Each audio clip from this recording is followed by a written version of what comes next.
Hi, everyone. I'm really happy to be here today. Yesterday was amazing, and I think we have another great day in store. My topic is about leading through a downturn, and unfortunately, or maybe fortunately, because I can share my knowledge, I've experienced this a few times in my career. A little quick intro to me. So Pat did say that I work at Shopify, which is true.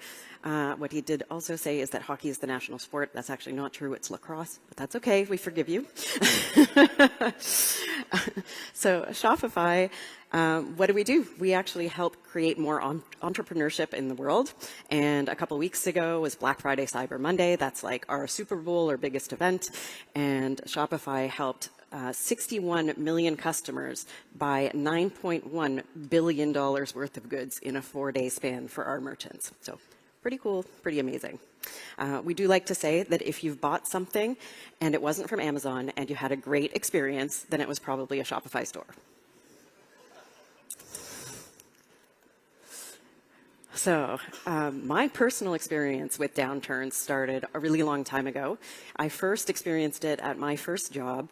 I'd only been working for about 4 months. The world was in a crazy place. Companies were shutting their doors. People were showing up and like literally being locked out of their facilities. Crazy. Some of my friends from university were told, please don't show up. Here's 2 weeks pay. Pretend we'd never hired you. It was a very interesting time. So anyway, I went to work. I had 4 months working. And then my boss came to my desk one day and said, Allison, can you come to a meeting? I said, sure. He said, you should bring your coat. Oh, so that was the end of that job. A few years later, I experienced layoffs in a different way. I was working on teams, and I saw some entire teams who worked adjacent to me get cut, and that was my first experience with survivor's guilt. Now, fast forward to these days, and my role as a senior leader in the company means that I have yet another version of layoff experience, which is when I actually have to give the news to people. And as you can imagine, this sounds like the worst thing you can possibly do as a manager is tell people they're exited or tell people they've been laid off. But in times of layoffs, my experience has been people are unbelievably gracious. They're so nice because they understand it's not about them and it's not you making a decision about their skills. And a lot of the times, like 90% of them even say, how are you doing today while you're having the conversation? Like it just shows that people are so resilient and wonderful. The harder part was afterwards, going back and seeing the rest of the teams who are now dealing with the survivor guilt, wondering if they're next, wondering what's going to happen and how we pull ourselves back together when our organization is fundamentally changed.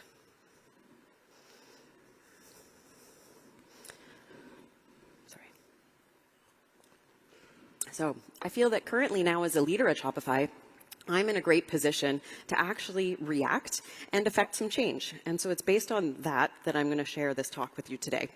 I'm going to be focused on team culture, team organization, developing a world-class team, and how to foster your own growth in these times. First off, culture. Creating a positive culture is really vital to the success of any organization. So you want to make sure that you're booking times with your teams to create openness. And especially in a downturn, you want to be able to hear those concerns or fears. You want to actively listen. You want to create a trusted space where people will come to you and you can have a dialogue with the teams. This was really important in the first hours and the first days after a layoff. And although I wasn't able to reassure people that they would be safe forever, I could give them reassurance in the moment that they were not going to be affected and that we would move on together. And it's really important to be able to say those things. As part of my normal team operations, I have skip levels with engineers who report to my managers who report to me. I also have skip levels with other folks in the organization because it runs a little deeper than that. I do these things in one-on-ones and sometimes in small groups just so I can communicate with more people because I really want the whole organization to understand that my door is actually open, my DMs are open, they can come and talk to me, and I want to create that open culture. The last thing on the list here is celebration. Let's not forget to recognize people for all the good that they do. And that doesn't have to cost any money. Words are often underestimated, and we shouldn't do that. They play a crucial role in helping team members feel valued and also safe. Words are free, they're limitless, and they keep us really engaged. Like, think of a time when somebody said to you, "Thank you, I really appreciate the hard work you put into that. It really made a difference." That actually lasts a really long time, just saying those simple words. Now let's talk about team structure a little bit. We're in a new reality. We heard a lot about this yesterday. We have smaller teams. We're going to have fewer new hires. And so we need to just change the way we think about our team organization. Shopify was a little different than a lot of companies. In the early days of the pandemic, we actually skyrocketed. And we went famously, and maybe you've heard about it, we decided in 2021 to hire 2,021 engineers, doubling the size of our engineering organization. Crazy. So in order to facilitate that, we put in all kinds of systems in place to keep ourselves from hiring too fast and losing our culture on our teams and losing the ability to actually ramp people up and onboard them properly. So that means that most of our systems, our onboarding program, and our tracking tools and our tools to decide if somebody has actually finished onboarding are all structured around that goal of hypergrowth. So we had to throw all of that away, rethink all of the systems that we're doing. And we think now about teams really differently. So instead of thinking of how can I make sure that my manager is ready to grow another manager to onboard all these new people, now I think about, do senior folks have the right challenges? Do they have the opportunity to mentor? Do junior people have mentors to help them grow? And do people who want to go on the leadership track have opportunities to build their toolkit? And it's not that they can just start managing people like they could have in the hypergrowth phase, but there's plenty of opportunity to just learn the things they need to learn to be good managers in the future. Also, you really need to ask yourself, is my team organized in a way that ladders up to the goals of the business? In a downturn, we know that organizations need to really focus on the most critical initiatives. We want to ensure that talent distribution is actually mapped to those initiatives. We also need to be mindful of talent density. So a traditional team, we had at Shopify the structure of an ideal team. And that included, as I said, a junior manager who was going to grow, an actual manager who was already managing the team, a staff dev, maybe somebody who's an aspiring staff dev, and then some more junior folks. And we'd sized it about like 7 to 10. Now, we have to think about, well, what if I'm working on really hard problems? Then maybe I don't want to have as many junior people. Maybe I do want to have more staffs, more principal engineers to support it. So just rethink everything. It's a great opportunity to reset. It's also really important to share the aims with the team. So in order to build the resilient team, they need to be aimed in the same direction. So remind everybody of the values and the mission that you're working towards. You can do that in writing so that people can reference it, of course, but also revisit it regularly. So share it in town halls. Share it in project kickoffs. On one of my teams, we used to have our every Friday demo day, and I would nominate a different person to recite the mission for the team. And it was kind of fun because you'd get to hear voices of the different people in the group. We were a group of about 60, so not everybody liked to speak up in those things, but they did. It was easy. We all shared the thing. We also used to sing happy birthday to everybody virtually, so it was kind of a funny team, but it was good.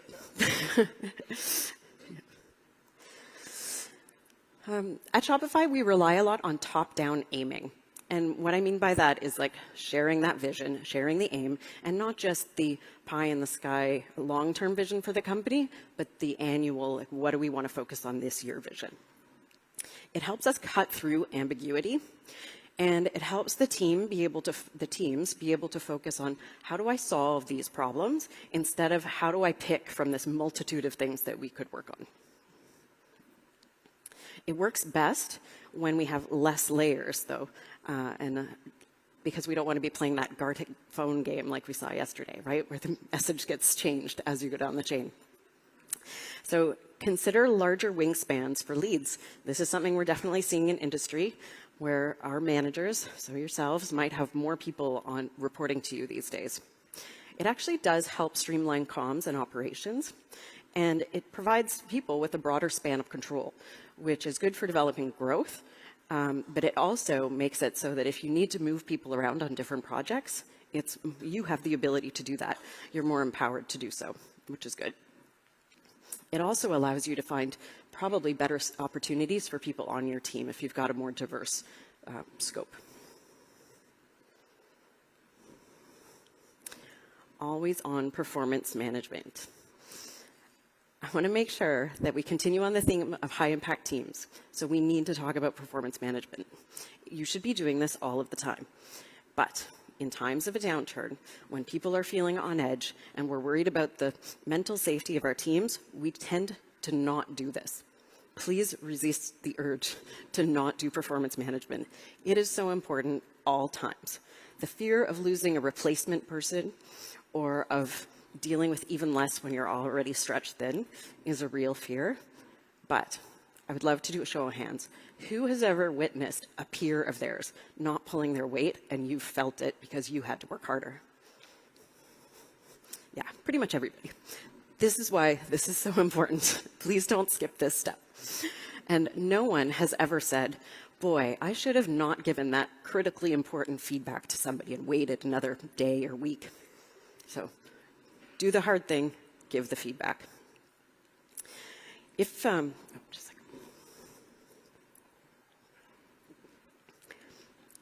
you've been trying to performance manage somebody and it's just not working, then you might have to make a hard decision. And this is not fun. It's hard for leads. We get emotionally invested in the people that report to us, as we should. I learned a trick from a lead of mine, which was if you could push a magic button and the person would be magically replaced by a better version, higher performing version of themselves, would you push it? And I found that really has helped me, and it's helped people on my team be able to kind of divorce themselves a little bit from the situation and actually figure out what action they need to take. Also, try not to hold on too tight to high performers. I see this all the time too, where people want to move around, but we're afraid of our team getting even smaller and maybe not getting backfilled. A long time ago, I've only worked at about 5 companies in my career, including the one that was only 4 months. So I tend to stay a long time at places. But one of the times when I left, it was because my lead wouldn't support an internal move. And I was just finished learning. I'd been doing the same job for a couple of years. I was still pretty junior in my career. I wanted the next step, the next challenge. And my only choice was don't get the next challenge or leave. So I left. So that has really helped me in my career understand that I should support internal movement, even if it doesn't seem like it's ideal. There's actually lots of benefits too. So there's cross-pollination of expertise throughout the company, maybe fresh eyes and new ideas on that new team. And also for your report, it's new challenges for them if they're moving on to somewhere new. You can also think about reciprocity. So if you're being nice and you're saying, yes, you can go to that other team, then that lead will be like, oh, that was really great. So maybe the next time they'll be more willing, which is amazing. And also, we should really be celebrating it. It means that you have helped your person grow and be ready for that next challenge. So that's probably a reflection on the fantastic job you had done as a lead. So celebrate that. We also need to foster growth just in general for our teams. And that shouldn't stop just because we're working hard towards critical features. So we heard some of this yesterday, but we should ensure that people have growth plans. You might want to look up SMART goals, so it's actionable and time-based goals. We also want to make sure we're fostering continuous learning.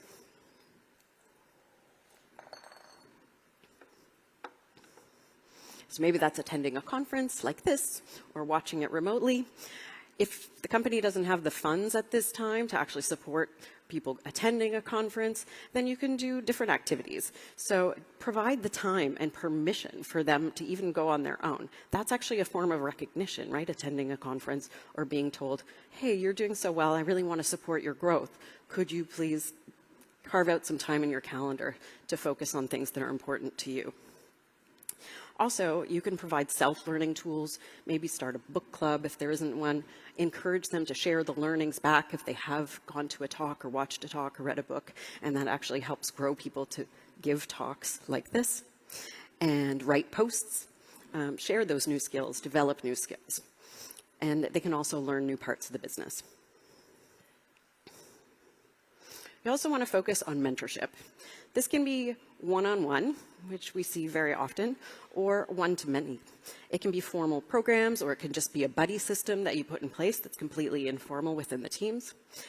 Pairing is also fantastic to grow people and help mentor. And the one-to-many mentorship is fantastic to grow those staff ICs or people on the individual contributor track who probably are used to doing one-on-one coaching or mentoring, and now they need to transition into that one-to-many space. Also, you want to make sure that you're providing regular feedback, more feedback. If you think you're already giving feedback, just do it again and do it more. Make sure it's positive and negative. There are frameworks like SBI, Situation Behavior Impact Method, which really make for clear, actionable feedback. So an example of positive feedback could be, I really liked how you shared your thoughts in that meeting. As a result, we had a much deeper conversation, and I think we came out with a better solution. An example of negative feedback could be, I noticed you interrupted a few people in that meeting today. As a result, those people really shut down and stopped contributing, and now I don't think we got to the solution where we wanted to be.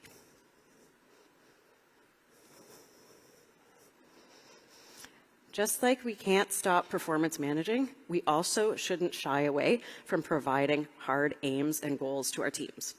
Challenge your team. This is potentially counterintuitive in an uncertain world, but do it. Don't shy away. Ambitious goals are what top talent are looking for. Help them achieve so that then we can celebrate those achievements. There's also a real magic that comes with having a tight-knit team. When we have stability and there aren't people coming and there aren't people going, we can really get into a groove. So with that stability, we can get high efficiencies and we can get better velocity. Also, if you're providing interesting aims and tough challenges, it's a signal to the team that they're working on something exciting and important. The challenge, of course, is to make those goals ambitious, but still achievable.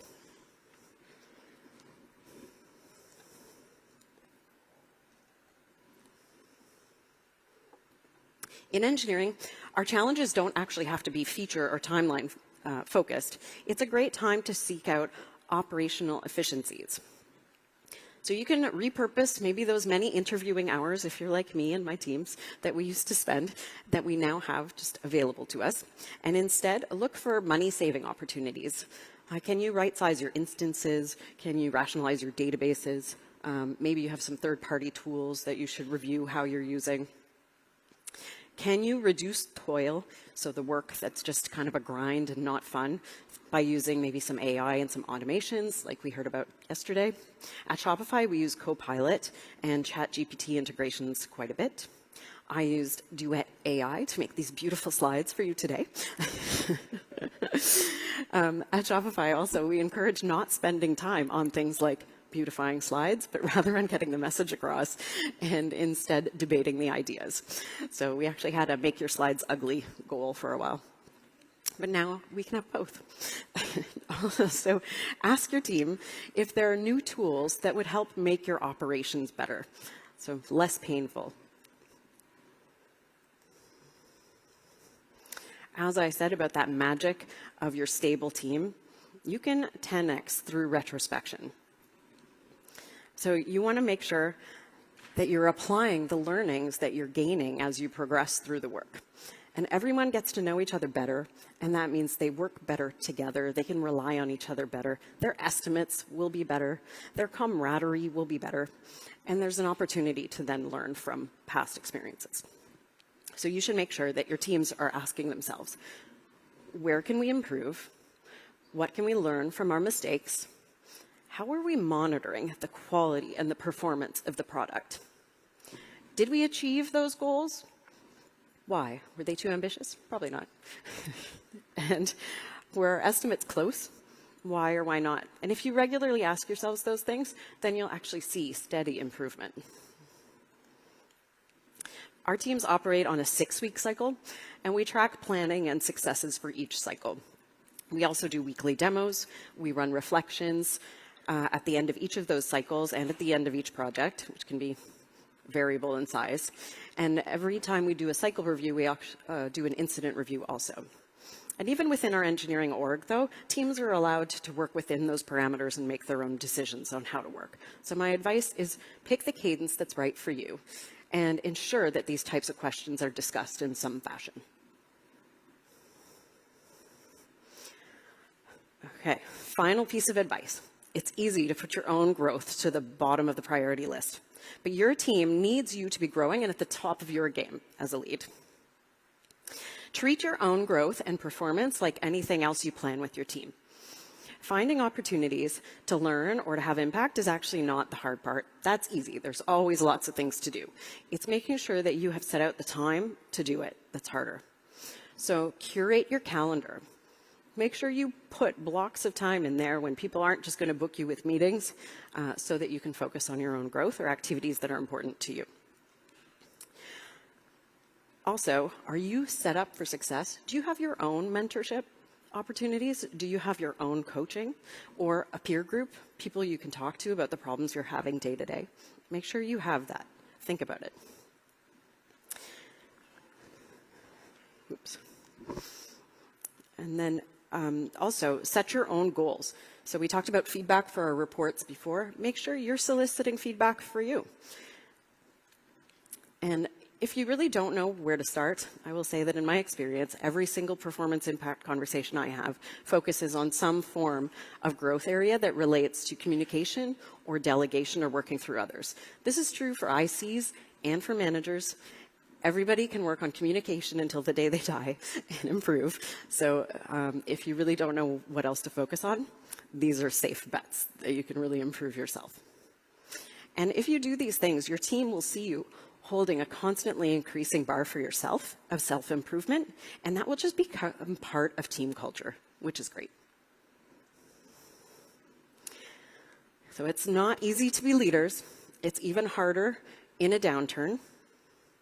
Focus on what is within your control. Track that impact. Continually improve yourself and your team. Celebrate wins. Foster a healthy team culture. If you are doing all of these things, you will be set up to weather this downturn and have developed a skill set that will take you through any other economic condition, any other job, and for the future for yourself and your team. And remember, innovation thrives in adversity. Like Albert Einstein once said, in the midst of every crisis lies great opportunity. So, you got this. Thank you.